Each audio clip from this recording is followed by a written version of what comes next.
പുതിയ സംഘടനയെ രാഷ്ട്രീയ പാർട്ടിയായി പ്രഖ്യാപിക്കില്ല എന്ന പി.വി. അൻവർ എം.എൽ.എ. നാടിന്റെ പ്രശ്നങ്ങൾ ഏറ്റെടുക്കും.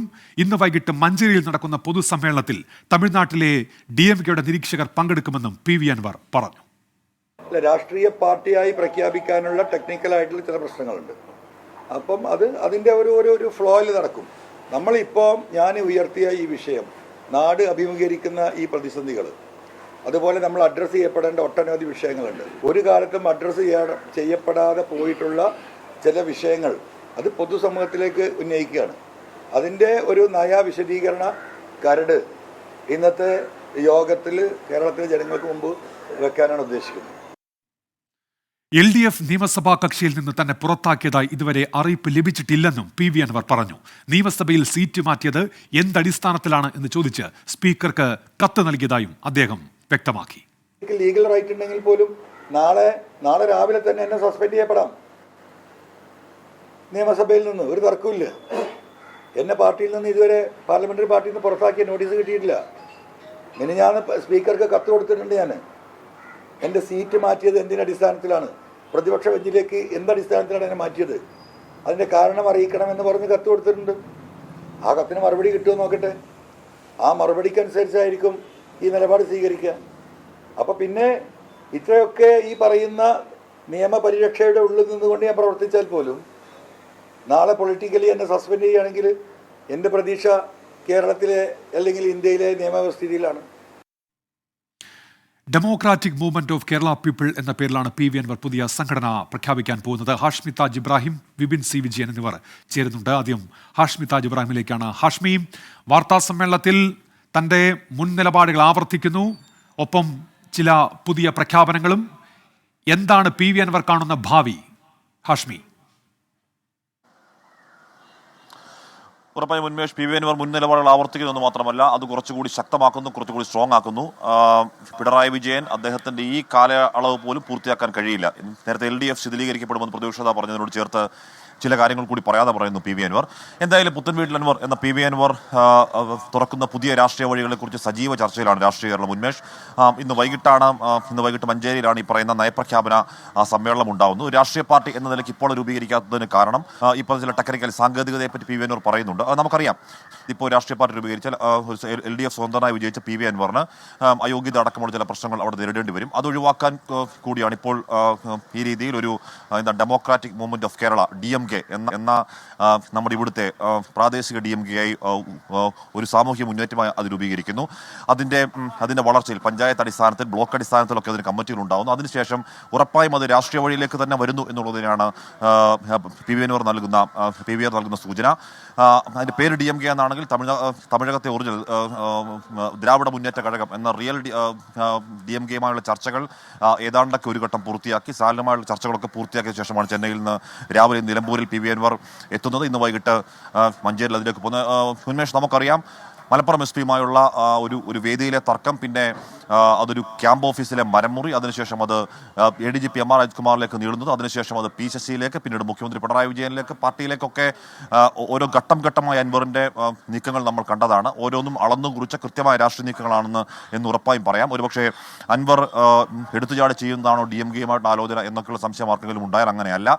അത് ദീർഘനാളത്തെ ചർച്ചയുടെ ഭാഗമായി, ദീർഘനാൾ തന്നെ എടുത്തുള്ള ചർച്ചയുടെ ഭാഗമായിട്ടൊക്കെയാണ് അത്തരം നീക്കങ്ങൾ. അത് സ്റ്റാലിനെ പോയി കണ്ട കൂടിക്കാഴ്ചയുടെ കാര്യം എന്തായാലും ഇപ്പോൾ പി.വി. അൻവർ പൂർണ്ണമായി അത് വെളിപ്പെടുത്തുന്നില്ല. അത് വരട്ടെ, ഈ പാർട്ടി രൂപീകരണത്തിന് സാങ്കേതികതകൾ പൂർത്തിയാവട്ടെ, അപ്പോൾ പറയാം എന്നുള്ളതാണ് പി.വി. അൻവർ എടുക്കുന്ന നിലപാട്. എന്തായാലും ഒരു കാര്യം ഉറപ്പാണ്, നമ്മൾ മഞ്ചേരിയിൽ 1 ലക്ഷം ആളുകൾ എന്ന് പി.വി. അൻവർ ക്യാമ്പ് പറയുന്നതിനെ വെറും തള്ളെന്ന് കരുതി തള്ളാൻ കഴിയാത്തതിന് കാരണം അത് ചന്തക്കുന്നിൽ നമ്മൾ കണ്ട വലിയ ജനാവലി, അന്ന് 500 പേരും 1000 പേരും എന്നൊക്കെ പി.വി. അൻവർ തന്നെ പറഞ്ഞെടുത്ത് 6000-ഓളം ആളുകൾ അവിടെ നിലമ്പൂർ ചന്തക്കുന്നിൽ വന്നത് കണ്ടു, കോഴിക്കോട് വന്നത് കണ്ടു. അപ്പോൾ അത്രത്തോളം ആളുകൾ യാതൊരു മുന്നൊരുക്കവും ഇല്ലാതെ ഒറ്റ ഫേസ്ബുക്ക് പോസ്റ്റിൽ അത്രത്തോളം ആളുകളെ എത്തിക്കാൻ പി.വി. അൻവർ ഈ മേഖലകൾ കഴിയുമെങ്കിൽ ഇന്നിപ്പോൾ മഞ്ചേരിയിലെ ഈ യോഗത്തിലേക്ക് 1 ലക്ഷം ആളുകൾ എത്തുമെന്ന് പറഞ്ഞത് വെറുതെയല്ല. DMK-യുടെ നിരീക്ഷകർ ഇങ്ങോട്ടേക്ക് എത്തുന്നു എന്ന് പറയുന്നുണ്ട്. അവർ കാര്യങ്ങളൊക്കെ നോക്കിക്കാണുന്നുണ്ട്. DMK കാര്യങ്ങൾ ധരിപ്പിച്ചിരിക്കുന്നു. ഇവിടുത്തെ പി.വി. അൻവറിന്റെ ക്യാമ്പ് അവിടെ പോയി DMK-യെ അവർ കാര്യങ്ങൾ സസൂക്ഷ്മം വിലയിരുത്തുന്നു. പി.വി. അൻവർ ഉന്നയിക്കുന്ന ആരോപണങ്ങൾ എന്ന് പറഞ്ഞാൽ ഈ പറയുന്ന പിണറായി വിജയൻ BJP ധാരണ എന്ന് പി.വി. അൻവർ പരോക്ഷമായും പ്രത്യക്ഷമായും അടക്കം ഉന്നയിക്കുന്ന ആരോപണങ്ങളിലൊക്കെ തമിഴ്നാട് അല്ലെങ്കിൽ DMK അതിൻ്റെ ഔദ്യോഗികമായി തന്നെ എന്താണ് സംഭവിക്കുന്നത് എന്നുള്ള നിരീക്ഷണങ്ങൾ നടത്തുമെന്നാണ് ഇപ്പോൾ അറിയാൻ കഴിയുന്നത്. അതിനുശേഷം ഉറപ്പായും ഈ പറയുന്ന രാഷ്ട്രീയ പാർട്ടി പ്രഖ്യാപനത്തിലേക്ക്, രാഷ്ട്രീയ പാർട്ടിയിലേക്ക് തന്നെയാണ് പോക്ക്. അത് തൽക്കാലം അത് രാഷ്ട്രീയ പാർട്ടി ആവുന്നില്ല. അത് ഒരു മുന്നേറ്റം, ഒരു സാമൂഹിക മുന്നേറ്റം, യുവാക്കളുടെ കാര്യം പറഞ്ഞുകൊണ്ട്, അല്ലെങ്കിൽ മലയോര മേഖലകളിലെ ജനതയുടെ കാര്യം പറഞ്ഞുകൊണ്ട്, എല്ലാ മേഖലയിലും എല്ലാവർക്കുമുള്ള ഒരു ടേക്ക് അവേ ഉറപ്പായി PV അൻവർ ഇന്നത്തെ വാർത്താ സമ്മേളനത്തിൽ മുതൽ വെക്കുന്നത് യുവാക്കളാവട്ടെ, ഈ മലയോര ജനതയാവട്ടെ, അതിർത്തി പങ്കിടുന്ന മേഖലയിലെ ജനങ്ങളുടെ പ്രശ്നങ്ങളാവട്ടെ, ഇതൊക്കെയും അൻവർ ഉന്നയിക്കുന്നുണ്ട്. ഇന്ന് വൈകിട്ട് ഒരു വിശദമായ ഒരു നയരേഖാ അവതരണം ഇന്നത്തെ ആ യോഗത്തിൽ ഉണ്ടാകും എന്നാണ് അറിയാൻ കഴിയുന്നത്. വിപിൻ C. വിജയൻ കൂടി ചെയ്യുന്നുണ്ട്. വിപിൻ, ഇന്നിപ്പോൾ 1 ലക്ഷം പേര് അവിടെ ഉണ്ടാകുമെന്നാണ് പറയുന്നത്. അപ്പോൾ ഈ ജസീറ ജംഗ്ഷൻ അല്ലേ, അതൊരു വലിയ മേഖലയാണ്, 1 ലക്ഷം പേരിലേക്ക് ഉൾക്കൊള്ളാൻ കഴിയുന്ന മേഖലയാണ്. ആദ്യത്തെ 2 യോഗങ്ങൾ മതിയായ ക്രമീകരണങ്ങൾ നടത്താതെയാണെങ്കിൽ ഇതിപ്പോൾ ആൾക്കാരെ എത്തിക്കാൻ അടക്കമുള്ള ക്രമീകരണം പദ്ധതിയോട് കൂടിയിട്ടാണ് ഇപ്പോൾ ഈ പരിപാടി പ്ലാൻ ചെയ്തിട്ടുള്ളത്. അപ്പോൾ അതിൽ തന്നെ ഇപ്പോൾ ആദ്യം മുതൽ തന്നെ ഒരു പാർട്ടി രൂപീകരണം എന്നതിലേക്ക് PV അൻവർ പോയിരുന്നില്ല എന്നുള്ളതാണ് ഏറ്റവും ശ്രദ്ധേയമായ കാര്യം. താനായിട്ടൊരു പാർട്ടി രൂപീകരിക്കില്ല, ഒപ്പം തന്നെ എന്നാൽ കേരളം മുഴുവൻ ഒരു പാർട്ടി ആവുകയാണെങ്കിൽ അതിൻ്റെ മുന്നിൽ താൻ ഉണ്ടാകും എന്ന് പറഞ്ഞത് 2 ദിവസം കൊണ്ടാണ് അദ്ദേഹം പെട്ടെന്ന് തന്നെ മാറ്റുന്നത്. അതിനൊരു പ്രധാനപ്പെട്ട കാരണം ഇപ്പോൾ ഇവിടെ മുസ്ലിം ലീഗിൽ കുറേ അസംതൃപ്തരായ ആളുകളുണ്ട്. കാരണം പ്രതിപക്ഷത്തിൻ്റെ റോളിൽ നിന്ന് വലിയ രീതിയിലുള്ള ഒരു പ്രതിഷേധങ്ങൾ സർക്കാരിനെതിരെ ഉയരുന്നില്ല എന്ന് കരുതുന്ന ഒരു കൂട്ടമുണ്ട്. ഒപ്പം തന്നെ CPM അകത്ത് തന്നെ എന്തുകൊണ്ട് ADGPക്കെതിരെ നടപടിയെടുക്കുന്നില്ല എന്നൊക്കെ വളരെ കാര്യക്ഷമമായി തന്നെ ചർച്ചകൾ അതിനുള്ളിൽ നടക്കുന്നുണ്ട്. അപ്പോൾ ഈ അസംതൃപ്തർ ഇപ്പോൾ ഒരു പിന്തുണ നൽകുന്നുണ്ട്. ആ പിന്തുണ നിലനിർത്തുക എന്നുള്ളത് ഒരു രാഷ്ട്രീയ പാർട്ടി എന്നതിലൂടെ മാത്രമേ സാധ്യമാവുകയുള്ളൂ. അല്ലെങ്കിൽ അത് ആ ആളുകളുടെ ഒരു പിന്തുണ ചിതറിപ്പോകാനുള്ള സാധ്യത വരും ദിവസങ്ങളിൽ PV അൻവർ കാണുന്നുണ്ട്.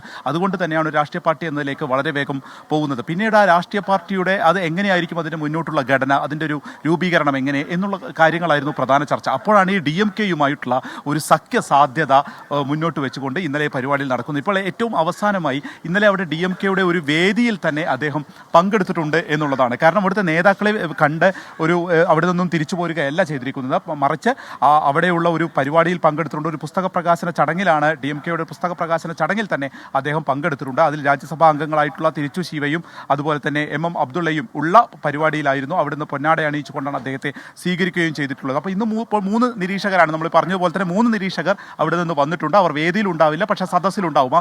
സദസ്സിൽ ഉള്ളിൽ നിന്ന് നിങ്ങൾ കണ്ടെത്തുക എന്നുള്ളതാണ് അദ്ദേഹം പറയുകയും ചെയ്തത്. നമ്മളിപ്പോൾ നിൽക്കുന്നത് PV അൻവറിൻ്റെ വീട്ടിലാണ്. അദ്ദേഹത്തിൻ്റെ ഇപ്പോൾ ഇത് ചെന്നൈയിൽ നിന്ന് വന്നിട്ടുള്ള വാഹനമല്ല, ഇവിടെ ഉള്ളൊരു വാഹനമാണ്. അതിൽ പോലും DMKയുടെ ഒരു എംബ്ലം നമുക്ക് കാണാൻ കഴിയും, അതിൻ്റെ ഒരു കൊടി അതിലുള്ളത് കാണാൻ കഴിയും. ഇത് അദ്ദേഹത്തിൻ്റെ ഒതായിലെ വീട്ടിൽ നിർത്തിയിരിക്കുന്ന ഒരു വാഹനമാണ്, ഇവിടെ തന്നെയുള്ള വാഹനമാണ്. അപ്പോൾ അത്തരത്തിലുള്ള ഒരു സഖ്യസാധ്യത ഒന്നും തള്ളുന്നില്ല. ആളുകൾ, അദ്ദേഹത്തിൻ്റെ അനുയായികളും ഈ ഒരു ടീമുമായിട്ട് ഈ ഒരു അലയൻസുമായിട്ട് വളരെ കൂടുതൽ സ്വീകാര്യത ഉണ്ട് എന്നുള്ളത് തന്നെയാണ് നമുക്കിന്ന് മനസ്സിലാക്കാൻ സാധിക്കുന്നത്. ഏകദേശം 1 ലക്ഷം ആളുകളെ കൊണ്ടുവരാനുള്ള പ്രധാനപ്പെട്ട നീക്കങ്ങൾ തന്നെയാണ് ഇപ്പോൾ നടക്കുന്നത്. എന്തായാലും ഉന്മേഷ് അങ്ങനെ തന്നെയാണ്. എന്ന് പറഞ്ഞാൽ PV അൻവർ 2011 മത്സരിച്ച കാലം നമുക്ക് ഓർമ്മയുണ്ട്. അന്ന് അവിടെ LDF സ്ഥാനാർത്ഥി അഷ്റഫ് കാളികാവ് LDF സ്ഥാനാർത്ഥിയാണ്. PV അൻവർ അന്ന് അവിടെ ജയിക്കുന്നത് നേതൃസ്ഥാനത്ത് PK ബഷീറാണ്.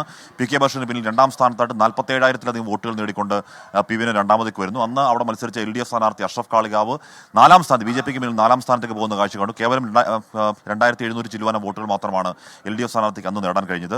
എനിക്ക് തോന്നുന്നു കേരളത്തിൻ്റെ ചരിത്രത്തിൽ ഏതെങ്കിലും ഒരു തെരഞ്ഞെടുപ്പിൽ ഏതെങ്കിലും ഒരു വർഷം ഏതെങ്കിലും LDF സ്ഥാനം 4ാം സ്ഥാനത്തേക്ക് പോയതായുള്ള ഓർമ്മ പിന്നീടില്ല. എന്തായാലും 2011 അങ്ങനെ തീർത്തും സ്വന്തം നിന്നപ്പോൾ മത്സരിച്ച കാഴ്ച നമ്മൾ കണ്ടതാണ്. അതിനുശേഷം ഇപ്പോൾ DMKയുമായുള്ള ആലോചന, ഇതൊക്കെ പെട്ടെന്നുള്ള ആലോചനയല്ല, ഒരു കൃത്യം മാസ്റ്റർ പ്ലാൻ ഇതിലുണ്ട് എന്ന് തന്നെയാണ് അൻവറുമായി ബന്ധപ്പെട്ട ക്യാമ്പ് പറയുന്നത്. ഇനി അങ്ങോട്ട് മുന്നോട്ടേക്കുള്ള വഴിയിൽ ഏതൊക്കെ സ്റ്റേജിൽ ഏതൊക്കെ രീതിയിലുള്ള ഡെമോൺസ്ട്രേഷൻ ആവശ്യമുണ്ട്, ഏതൊക്കെ നേതാക്കൾ ഒരുപക്ഷെ സ്റ്റാലിനുമായി ബന്ധപ്പെട്ടവർ കേരളത്തിൽ വരികയോ അൻവർ തമിഴ്നാട്ടിലേക്ക് പോവുകയോ തുടങ്ങിയ കാര്യങ്ങളിലൊക്കെ ഏതാണ്ട് ഒരു ധാരണയിലൊക്കെ എത്തുന്നു. അത് പെട്ടെന്നുള്ള എടുത്തുചാടിയുള്ള തീരുമാനമൊന്നുമല്ല ഉന്മേഷ്. കൃത്യമായ സ്ട്രാറ്റജിയോടുകൂടി, കൃത്യമായ പ്ലാനിങ്ങോടുകൂടി നടത്തുന്നതാണ്.